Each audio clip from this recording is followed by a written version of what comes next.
नमस्कार, साराज रेसिपीमध्ये तुमचं स्वागत आहे। आज आपण बनवणार गाजराचा हलवा।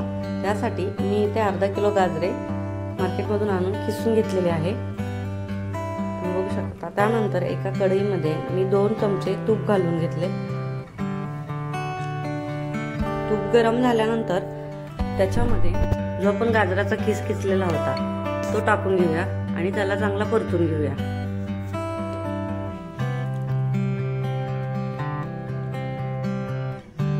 तुपामध्ये मस्त असा खमंग वास येतो आणि तो मस्त लागतो गाजराचा हलवा।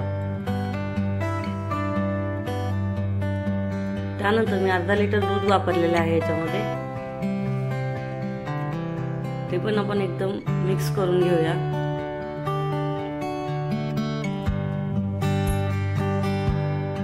गाजराचा हलवा शिजावा लागतो थोडासा, नंतर उघरट लागतो। त्यामुळे मी आता हे मिक्सर एकत्र करून झाकून ठेवलेलं आहे, जेणेकरून जो गाजर आहे ते शिजून होईल। ते तुम्ही बघू शकता, त्याला चांगले उकळे आलेले आहे, गाजर शिजत आहे चांगलं मस्त। पूर्ण पाणी आटवून घ्यायचं गाजराचं। त्यानंतर आपल्याला साखर ऍड करायची। परत एकदा आपण हे झाकून ठेवूया, थोडंसं कच्चं आहे गाजर त्यामुळे।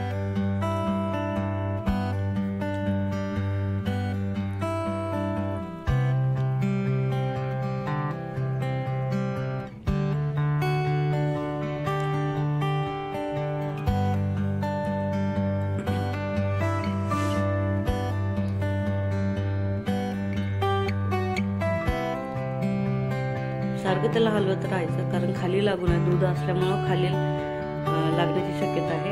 याच्यामध्ये मी मावा कसलाच वापरलेला नाहीये, घरगुती आणि सोप्या पद्धतीचा हा गाजराचा हलवा आहे।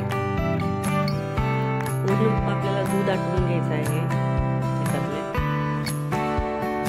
त्यानंतरच साखर आपल्याला ऍड करायची।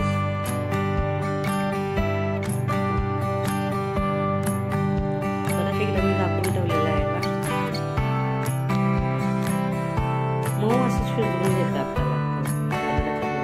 बघू शकता, पाणी आपलं पूर्ण हे झालेलं आहे, सोक झालेलं आहे पूर्ण पाण्यातलं। त्यामध्ये मी 1.5 वाटी साखर टाकते। अर्धा किलो साठी 1.5 वाटी साखर आपल्याला घ्यायची आहे। म्हणजे तुमच्या अंदाजाने तुम्हाला किती गोड लागते त्यानुसार तुम्ही हे साखर ऍड करू शकता। ही साखर पूर्ण अशी मिक्स करून घेऊया। त्यानंतर तुम्ही बघू शकता, तूप पण वरती थोडंसं आलेलं आहे। त्यानंतर थोडंसं मिल्क पावडर आणि थोडी वेलची पावडर दोन्ही आपण टाकून घेऊया। मी मिल्क पावडरमध्ये थोडीशी वेलची पावडर मिक्स केलेली आहे। मिल्क पावडरमुळे आपल्या हलव्याला मस्त अशी टेस्ट येते। थोडेसे काजू, बेदाणे मस्त असं फ्राय करून घेऊया। पाणी याला परत एकदा सुटले, साखरेमुळे याला पाणी निघतं। मी थोडंसं त्याच्यामध्ये ज्युसी ठेवलेलं आहे, त्यामुळे ते मस्त होतं। त्यामध्ये मी हे केसर टाकलेलं आहे।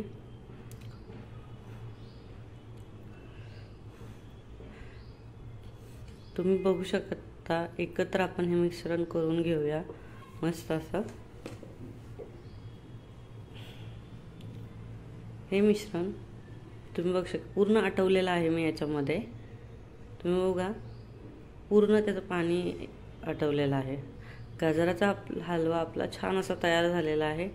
त्यामध्ये लास्टला मी थोडंसं तूप, गोविंदचं जे तूप आहे ते ऍड करून घेते। परत एकदा मिक्स करून घेऊया ह्याला।